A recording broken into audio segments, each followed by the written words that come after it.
Bonjour, pasteur Wanakaija Houchen, responsable de l'église évangélique Philadelphie, version numérique.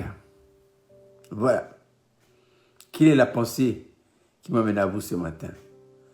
Il est exactement 5h01 du matin. Oh, je me suis levé plus tôt que ça. Hein. Depuis 4h du matin, je suis sur pied pour commencer à lire et méditer la parole. Mais 2 Corinthiens 5, verset 10, cette pensée nous vient de l'apôtre Paul. Paul dit ceci: car il nous faut tous comparaître devant le tribunal de Christ, afin que chacun reçoive selon le bien ou le mal qu'il aura fait étant dans son corps. Le tribunal de Christ, tous, sans exception, dit l'apôtre Paul, nous devons tous nous présenter devant ce tribunal.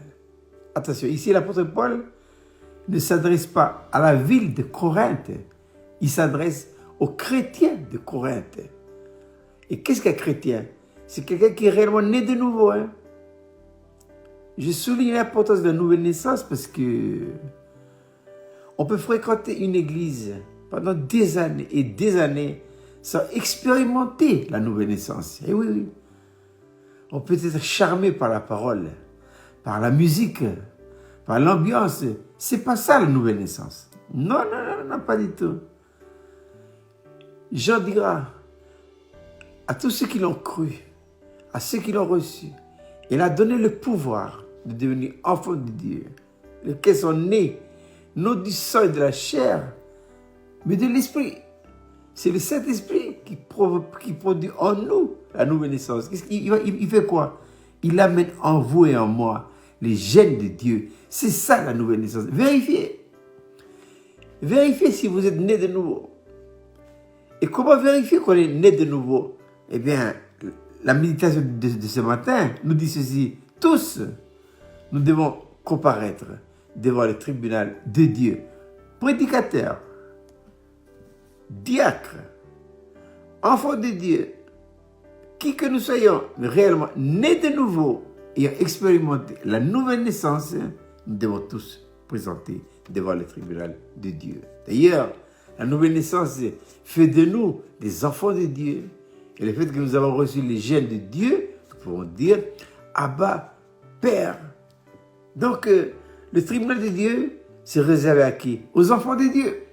Et oui, tous sans exception, dit l'apôtre Paul. On doit tous se présenter. C'est pourquoi c'est important. Maintenant, je m'adresse à nous, enfants de Dieu, réellement nés de nouveau, de conserver entre nous et notre Père au ciel, par le Saint-Esprit, une relation, une bonne communion, une intimité, une connexion impeccable. Ah oui.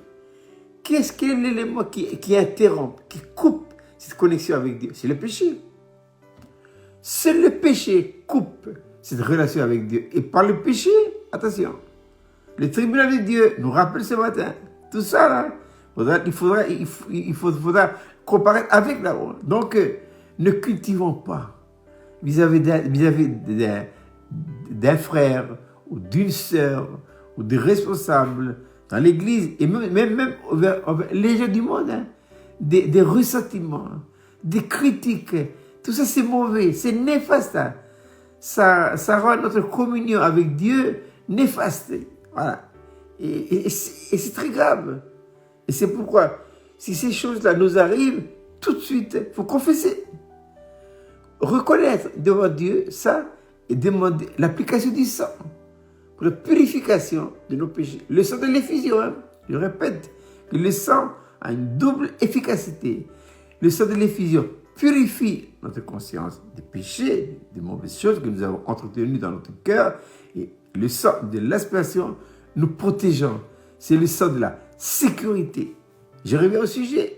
L'apôtre Paul dit tous, nous comparaîtrons devant le tribunal de Dieu. Donc, gardons continuellement, jour après jour, une bonne relation avec Dieu. Pour ça, je vous encourage à beaucoup lire la parole. Que ce livre de la loi, dit Dieu à Josué, ne s'éloigne pas de ta bouche, mais dites-la jour et nuit. Mémorisez des versets bibliques par cœur. Vous avez vos promesses. Et si vous n'en avez pas, demandez à Dieu de vous donner des promesses. Passez, repassez dans vos cœurs les paroles de Dieu. La parole de Dieu purifie nos cœurs, nos sentiments. Non seulement vis-à-vis de Dieu d'une manière verticale, mais également d'une manière horizontale. Nos frères et sœurs, dans l'église, voilà, je répète, soyons positifs. Ne soyons pas négatifs vers quelqu'un. Surtout en ce moment, la situation du pays et tout ça, là, les gens sont très négatifs. De toute façon, il n'y a que deux mondes. Il y a le monde chrétien et le monde du monde. Il n'y a pas un monde intermédiaire. Ou on est chrétien, enfant de Dieu par nouvelle naissance, ou bien on ne l'est pas, donc on est du monde. On peut avoir une bonne moralité. Ah oui. On peut être des hommes et des femmes sincères. On peut ne pas avoir de problèmes vis-à-vis de notre entourage. Mais tout ça, là, ça n'a pas de valeur. Non, je regrette, mais il faut naître de nouveau. Voilà. Ce n'est pas ma moralité, ce n'est pas une bonne conduite, une bonne conscience qui fait que je suis bien avec des... Non.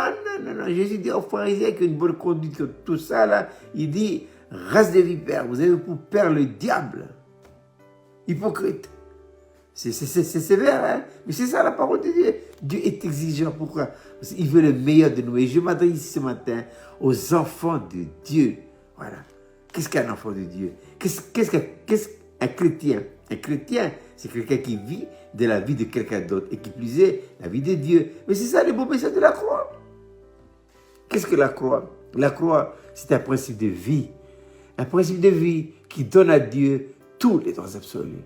Et la possibilité de vivre sa vie en nous. Donc, laissez Dieu devenir votre vie. Pensons-y et pensez-y.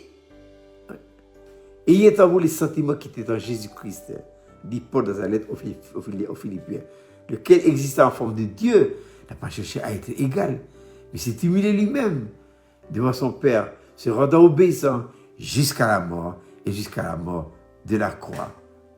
N'oubliez pas la méditation de ce matin, 2 Corinthiens chapitre 5, verset 10, le tribunal de Dieu. Car il nous faut tous comparaître devant le tribunal de Dieu afin que chacun reçoive selon le bien ou le mal qu'il aura fait étant dans son corps.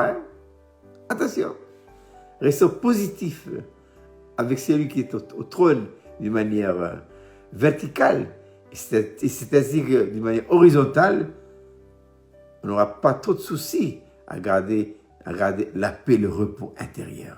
Eh bien, il ne me restait plus, depuis l'île de Lifou, à vous souhaiter de passer une agréable journée et un bon week-end.